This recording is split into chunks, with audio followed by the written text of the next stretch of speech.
ఈరోజు యువ సంకల్ప దినోత్సవాన్ని జరుపుకుంటున్నాం. మనం యువత అంటే ఒక్క యువకులే కాదు, యువతులు కూడా ప్రస్తుతం మనం చూస్తున్నాము. ఎంతోమంది యువతులు భవిష్యత్తులో దేశం కోసం ప్రాణాలు అర్పిస్తామంటూ ఎన్సీసీలో వంటి ఇతర సంస్థల్లో చేరి సుశిక్షితులై దేశ రక్షణ కోసం ముందుకు వస్తామంటున్నారు. ఒకప్పుడు మీ అమ్మ నాన్నలు కానీ మీ మదర్ కానీ మీ అమ్మమ్మ వంటి వాళ్ళు ఎవరు కూడా బయటకు వచ్చేవాళ్ళు కాదు, ఇంట్లోకే పరిమితం అయ్యేవాళ్ళు. కానీ ఇప్పుడు మీరు బయటికి రాగలుగుతున్నారు. ఇందుకు మీకు గర్వంగా ఉంది? చాలా గర్వంగా ఉంది. ఎందుకంటే దేశం కోసం పాటుపడాలి. ఎంతోమంది అమరవీరులను చూస్తున్నాం కదా మనం. వాళ్ళని చూసి చిన్నప్పటి నుంచి నేను కూడా అలా ఎందుకు కాలేను, నా దేశానికి కొంచెమైనా నేను చేయలేనా, అలా నేను ఆల్రెడీ ఒక స్పోర్ట్స్ గర్ల్ని అయ్యుండి కష్టపడి హాస్టల్లో చదువుకొని, అలాగే నాకు స్వతహాగా సీట్ సంపాదించుకొని స్పోర్ట్స్ కోటాలో ఎన్సీసీలో చేరాలి, దేశానికి ఏదైనా చెయ్యాలని నేను ఈ ఎన్సీసీని ఎంచుకోవడం జరిగింది.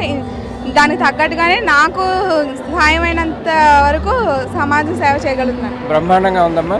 నెక్స్ట్ యువజన దినోత్సవం అంటే ఏదో ఏడాదికి ఒక్కరోజు కాదు, ప్రతిసారి జరుపుకోవాలి, ప్రతి క్షణం మనసులో పెట్టుకోవాలి. యువ సంకల్పం అనేది ఉండాలి అన్నది స్వామి పరిపూర్ణానంద వారు పిలుపునిస్తున్నారు. మీరు సంకల్పానికి సిద్ధంగా ఉన్నారా? ప్రతి క్షణం దేశ రక్షణ కోసం, దేశం కోసం, ధర్మం కోసం పాటుపడతాం అన్న లక్ష్యం మీలో ఉంది? తప్పకుండా ఉంది. ఎందుకంటే నేను ఒక ఐపీఎస్ గోల్ సాధించాలని నాలో ఉంది. ఎందుకంటే నేను ఒక పోలీస్ని అయి ఉంటే ఆ ఏరియాలోనే నేను చేయగలను. అది ఒక ఐపీఎస్ని అయి ఉంటే నా చేతిలో ఉన్న పరిధి వరకు నేను దేనైనా సరే సాధించగలను, ఎంతోమంది జీవితాలను బాగుపెట్టగలను. అలాగే నేటి యువత పనికిరానిది కాదు, పనికొచ్చిందే. కాకపోతే టెక్నాలజీని ఒక రకంగా ఉపయోగించమంటే వీళ్ళు ఇంకొక రకంగా ఉపయోగించి కొంచెం స్లో అవుతున్నారు. కానీ నేటి యువత చాలా వరకు తీసుకెళ్ళగలదు. ప్రతి ఒక్కరు కూడా ప్రతిదీ సాధించగలరు. కాకపోతే వాళ్ళలో ఉన్న చైతన్యాన్ని వాళ్ళు గుర్తించలేకపోతున్నారు అంతే.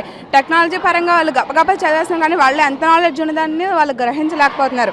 ప్రతి ఒక్కరు ఆ విషయాన్ని తెలుసుకోగలను. అయితే వాళ్ళు ఏదైతే సాధించాలనుకుంటున్నారో కన్ఫామ్గా అది సాధించి ప్రతి ఒక్కరు వాళ్ళ తరపున వాళ్ళ కుటుంబాన్ని వాళ్ళ ఊరిని చేసుకుంటే దేశం కన్ఫామ్గా బాగుపడుతుంది.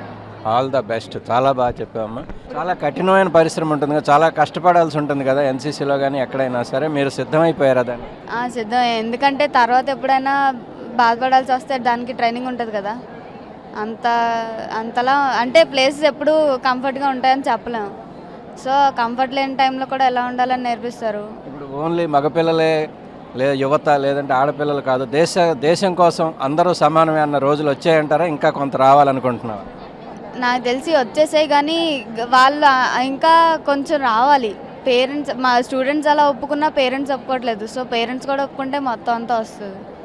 పేరెంట్స్లోనే ముందు మార్పు రావాలి అని కూడా ఆడపిల్లలు అంటున్నారు.